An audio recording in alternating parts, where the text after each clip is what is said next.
안녕하세요. 최근 제2의 월급을 만들기 위해 창업이나 부업에 도전하는 직장인들이 늘어나고 있습니다. 하지만 가장 망설여지는 부분은 바로 회사와의 관계일 것입니다. 사업자 등록을 하면 회사에서 바로 알게 되는 것은 아닌지, 혹은 사규 위반으로 불이익을 당하는 것은 아닌지 현실적인 고민이 앞서기 마련입니다.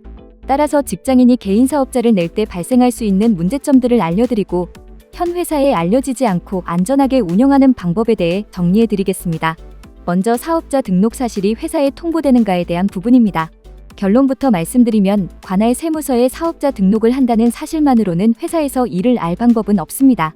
국세청의 과세 정보는 개인정보보호법에 따라 엄격하게 관리되므로 개인이 사업을 시작했다는 사실을 국세청이 회사에 임의로 통보하는 일은 발생하지 않습니다. 그렇다면 현실적으로 회사가 직원의 겸업 사실을 알게 되는 경로는 무엇일까요? 크게 세 가지의 행정적 요인을 주의해야 합니다. 첫 번째 요인은 건강보험료입니다. 가장 대표적인 경우로서 직장 가입자의 건강보험료는 기본적으로 회사에서 받는 급여를 기준으로 산정됩니다. 하지만 급여 외의 사업소득, 이자, 배당 등의 타 소득이 연간 2천만 원을 초과하게 되면 상황이 달라집니다. 이 경우 소득월액 보험료라는 항목이 추가로 부과됩니다. 즉, 월급의 소득이 많으니 건강보험료를 더 납부하라는 고지가 내려오는 것입니다. 이때 추가된 보험료 내역이 회사로 통보되거나 급여 명세서에 반영되는 과정에서 급여 담당자가 해당 직원의 소득 변화를 인지할 가능성이 생깁니다. 반대로 해석하면 사업을 통해 얻는 순수익이 연간 2천만 원, 월 평균으로 환산했을 때 약 166만 원을 넘지 않는다면 건강보험료 변동으로 인해 회사에 알려질 확률은 극히 낮다는 뜻입니다. 두 번째는 가장 주의해야 할 이중 취업 문제입니다. 회사가 어디인지는 중요하지 않으며 이미 4대 보험이 적용되는 회사를 다니고 계신 상태에서 또다시 4대 보험이 적용되는 근로자로 다른 회사에 취업을 하게 되면 문제가 발생합니다. 이 경우 양쪽 회사에서 국민연금과 고용보험이 이중으로 가입되는 상황이 발생하며 공단에서는 이를 확인하기 위해 본래 다니던 회사로 연락을 취하거나 통보할 확률이 매우 높습니다. 따라서 직장을 다니면서 투잡을 병행하실 계획이라면 다른 회사의 정규직이나 계약직 등 근로자로 고용되는 형태는 피하셔야 합니다. 대신 3.3% 세금을 납부하는 프리랜서 계약이나 본인 명의의 개인 사업자를 내서 운영하는 방식이 행정적으로 안전합니다. 세 번째 행정적 요인은 국민연금의 소득 상한선입니다. 국민연금은 납부할 수 있는 기준소득월액의 상한선이 정해져 있는데 현재 기준으로 약 월 617만 원입니다. 만약 본업의 월급과 부업의 사업소득을 합산한 금액이 이 617만 원을 초과하게 되면 국민연금공단에서는 상한액을 넘었으니 보험료를 조정하겠다라며 회사에 통보를 하게 됩니다.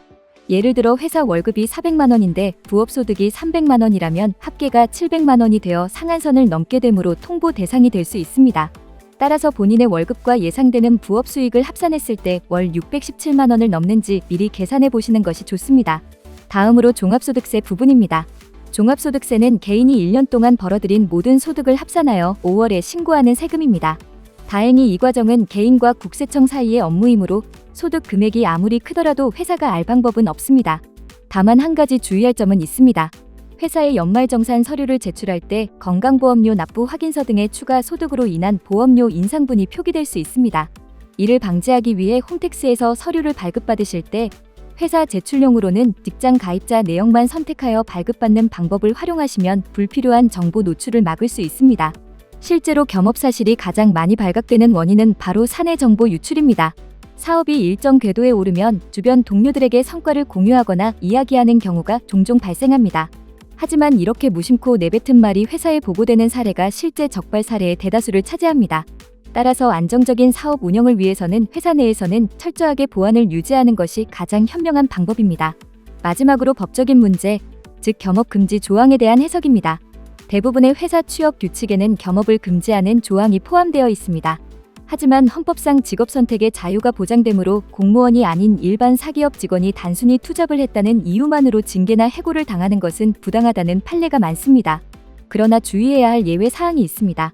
첫째, 회사의 영업 비밀을 이용하거나 동종 업계에서 사업을 하는 경우. 둘째, 근무 시간에 개인 사업 업무를 보느라 본업에 지장을 주는 경우입니다. 이러한 행위는 명백한 징계 사유가 될 수 있습니다. 따라서 투잡을 하더라도 본업 근무 시간에는 충실히 업무에 임하여 태만하다는 평가를 받지 않도록 관리하는 것이 무엇보다 중요합니다. 전국 주요 지역의 사업장 주소지가 필요하다면 비즈코리아 공유 오피스를 이용해보세요. 홍대, 신촌, 영등포, 왕십리, 강남 등 서울 중심지 역세권 5분 거리와 표와 같은 전국 주요 지역의 비즈코리아 공유 오피스에 지점이 있습니다. 모든 지점은 기본적인 업무 시설과 회의실을 갖추고 관리자들이 상주하여 철저하게 관리하고 있습니다. 언제든 편한 마음으로 믿고 찾아주시길 바라겠습니다. 이상 비즈코리아 공유 오피스였습니다. 도움이 되셨다면 구독과 좋아요 부탁드리겠습니다. 감사합니다.